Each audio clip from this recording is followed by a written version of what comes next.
Okay, Chapter 4, Section 1, Exponential Functions. Okay, there's actually a good bit to this section, but for what Holmes wants you to know, there's really not. So even though you might see up here at the top right there are 16 pages of notes, we're only going to go to the first two or three. And so it's the same thing when you download that PDF document or look at those notes. And that's all that's going to be on my math lab and all the number tests on it. All right, so exponential function, okay, looks like the exponents we've talked about previously, okay, but instead of the number being the exponent, the variable is now the exponent, okay? So for example, it's the difference between y is equal to x squared and y is equal to 2 to the x power. The first one over here, y equals x squared, that's a power function. On the right, 2 to the x, that is an exponential function. All right? So it's an exponential function has the variable in the exponent. Okay? And they grow in their graphs, which we won't really talk about much in this section, are totally different. Okay? Now, x squared, just kind of show you a little bit. Okay? With x squared, okay, I'll do a little t chart here. If I were to just plug in a few numbers, all right, if I were to plug 1 in, 1 squared would be 1. 2 squared would be 4. 3 squared would be 9. 4 squared would be 16. So that's growing pretty quickly. Okay, the y values are going up by 3, and then 5, and then by 7. Okay, and the next one we go up by 9. Okay, so it's growing pretty quickly, but the exponential function grows even quicker, or more quickly. All right, because if I put 1 in there, it goes to 2. All right, if I put 2, I'm still at 4 like I was on the other one. All right, but if I plug 3 in, I'm now at 8. All right, 4, I'm now at 16. Maybe I need to go a little bit further here. All right, at 5, I would have been at 25 over here. At 5, I'm over here at 32. Okay, 6 over here, I would have been at 36. All right, but 2 to the 6th power over here is going to be, make sure I'm doing this right, 64. Okay, this one grows extremely quickly. Okay, maybe we can't see it as much with these small numbers, but when we get to really big numbers, okay, then we're going to get even bigger and bigger and bigger and bigger. Okay, for example, if I went 10, 10 squared would be 100 on the power function.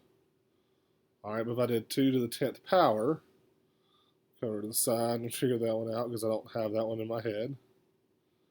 All right, 4, 6, 0, 4. I'm all the way at 700 and, oh, I'm not doing that. 6 and 9. I'm even bigger. I'm at 1,024. So it grows extremely quickly.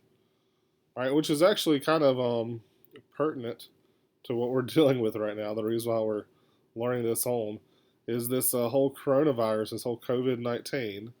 All right, they talk about the number of people who are infected is growing exponentially. Okay, it's growing really, really rapidly.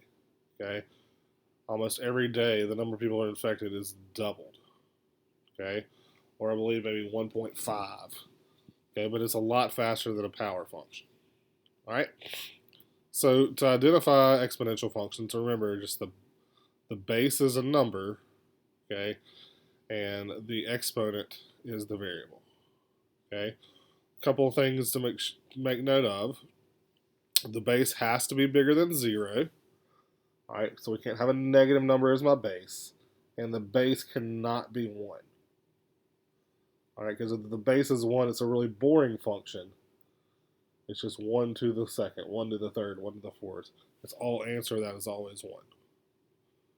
Okay, so all of these would be exponential functions on top. All these on the bottom would not be. Here's a power function here, X squared is a power function. We have the base as 1, it can't be. We can't have the base being a negative on that one. And then this one is even more different. Okay, x to the x, that's its own beast. All right, but pretty much all we have to do on these, okay, is put these in our calculator. Okay, all that Holmes Community College and college algebra is wanting you to do is being able to evaluate, evaluate these. All right, so we go to our calculator and we type 3. We're going to hit this button right here. Looks like it's called a caret. It looks like a little insert or a house top. All right, and then you would type in 2.4. So 3 to the 2.4 power. All right, it says round the answer to 3 decimal places. Make sure you look at the directions. And so my answer would be 13.96. My calculator gives me another 6 for the 3rd decimal place, but the 4th gives me another 6, so that it rounds it up to 7. Okay, remember your rounding rules. Okay, in my calculator, this gives me 13.96666101 with some other stuff. It continues to go.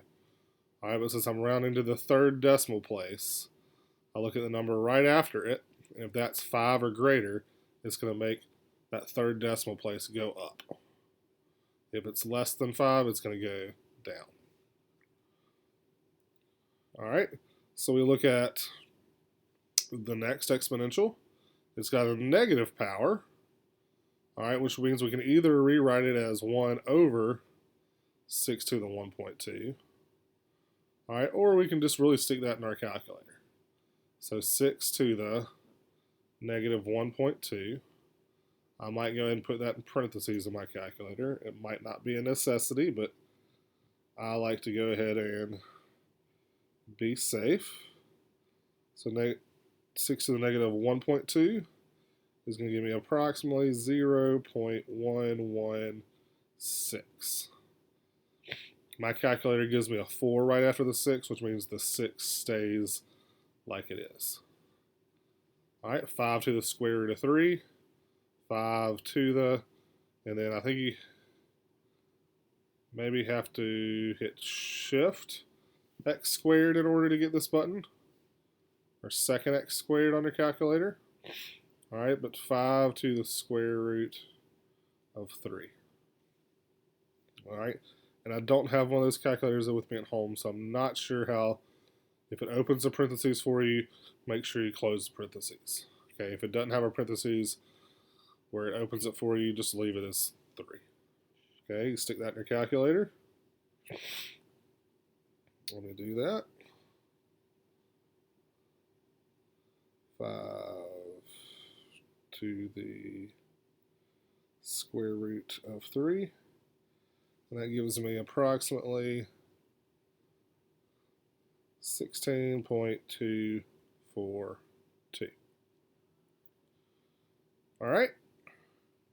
Now, this one right here, the exponential function, okay, with the letter E, okay, looks like it's a letter, which it is, okay, but it stands for a number. It stands for approximately 2.718. All right, it's kind of like pi, which most people know about, 3.14. Okay, but it's called Euler's number after Leonhard Euler, who is one of the first people to use it or discover it. And it is its own special number. Okay, and you should be able to see an E button on your calculator. All right, so find that E and then do the E to the 3.4. So E to the 3.4. Put that in your calculator, and that gives me approximately 29.964. All right. You could have some word problems with it, but I don't think that's going to be on your lesson. Okay, and just this is not going to be in your my math lab or on the test, but just to kind of show you the graph of these things, because you've seen these graphs a lot in the past couple of days and weeks. All right, and these are the values when you plug -3 to 3 in. So -3, I'm at 1/8. At -2, I'm at 1/4. -1, I'm at 1/2. At 0, I'm at 1. At 1, I'm at 2. At 2, I'm at 4. At 3, I'm at 8. So you probably realize we've seen this graph a lot on the news and on social media. Okay, it's not really curving there. All right, but look at that graph.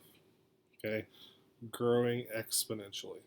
Okay, hopefully with this COVID virus, we'll soon hit where the graph ends up doing like this, where it kind of flattens out. Okay, we've also seen curves like that.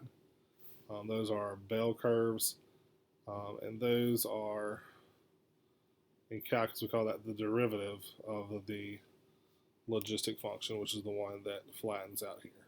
Okay, but just wanted to give you some perspective that these are actually modeling real life situations, growth of viruses, growth of populations. Okay, the gossip. If you tell a secret to one person, 2 people, and they're going to tell each 2 people, they're going to tell each 2 people, that grows really, really quickly. All right, that is exponential functions. All you need to know on those.